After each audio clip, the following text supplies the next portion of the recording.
These two cameras are my two favorite cameras to date.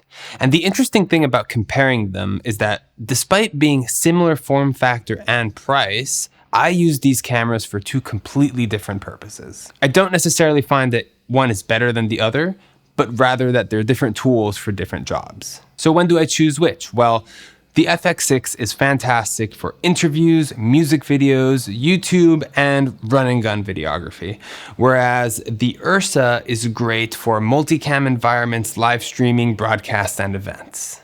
So let's start with the FX6. And the very first thing I'm gonna say, I know it's not novel, but I'll get it out of the way, is that the autofocus on this camera is just fantastic. And for a full frame camera, it's great to have reliable autofocus because unless you're rigging it up, big sensor plus tiny screen, not a good combo.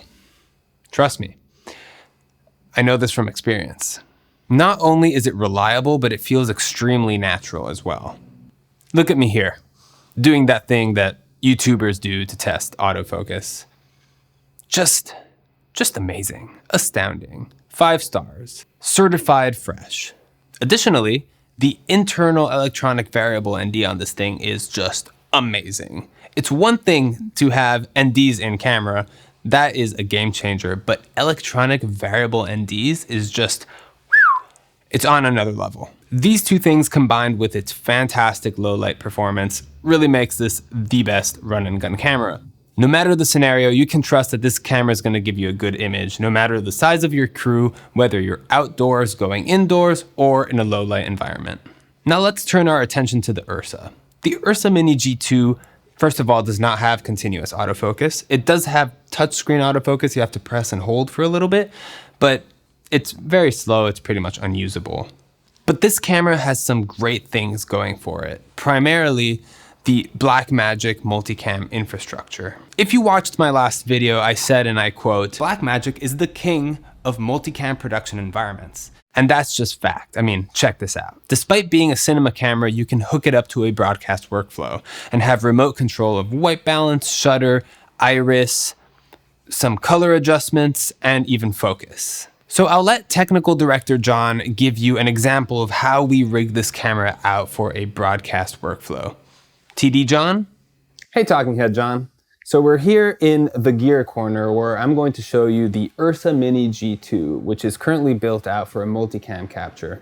So as a camera operator, I love having this nice big 7-inch screen. It's important to be able to see focus because you want to make sure that the director is happy. But what's great about this screen with this setup is the fact that it plugs in straight to the camera. So that's both AC or power and video.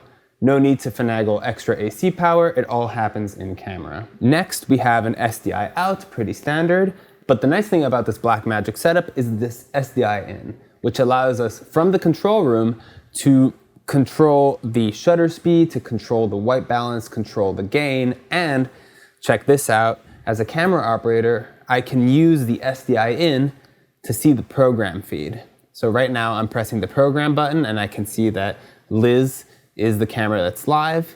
I let go, and I can use that information to look for a shot that complements what's live. Additionally, this camera has an EF mount for Canon lenses and a Super 35mm sensor. Yeah, it's not full frame, but that's not a downside, people. Normalized crop sensor. Jokes aside, Super 35mm sensor, in my opinion, is that beautiful in between Micro Four Thirds and full frame, where Micro Four Thirds is a little bit too flat, but you get that extra reach. Full frame is too wide, but you get that nice depth. Super 35 is that beautiful in between. And last but not least, the timecode workflow with this Blackmagic URSA. So currently it's running at some random time, but using the ATEM, we can change it to time of day, for example. And if you have Blackmagic cameras connected to the system, it will update the timecode on all of the cameras. Now, the timecode is incredibly inaccurate. I'm pretty sure it changes by like 10 seconds over the course of 24 hours, but it's extremely convenient. And if the whole idea is to simply sync and post, this gets the job done fast. Back to you, Talking Head John. Thanks, TD John. So the cinema quality of this camera mixed with these broadcast tools really makes the URSA extremely unique in its field. The same thing can be said about the Sony FX6, but in a completely different vein. It has these prosumer features, so to speak, such as the autofocus and the EV&D, which allows smaller creators and smaller teams to make products akin to a movie or TV show, but on a substantially smaller budget. Blackmagic has accomplished a very similar thing, but in the world of multi-camera and live streaming. Before they came around with their very easily integratable system, something similar to what we can do today would cost so much more money and really be exclusive to sort of TV networks. So despite being similar in form factor and price, these cameras really could not be more different from one another. That being said, I do think that they both embody this beautiful dogma about pushing the envelope of camera technology, but not in resolution and pixels, but in utility, making it easier for videographers to do our jobs. And that is why these are my two favorite cameras. So now comes the age-old question. Do you have a preference over these two? Do you own one over the other? And if so, what field of work are you in? Please drop me a comment. I would love to know your thoughts. And while you're down there, a like and subscribe would go a very long way if it is that you enjoyed this video. I would greatly appreciate it. Thank you so much for watching, and I'll catch you in the next one.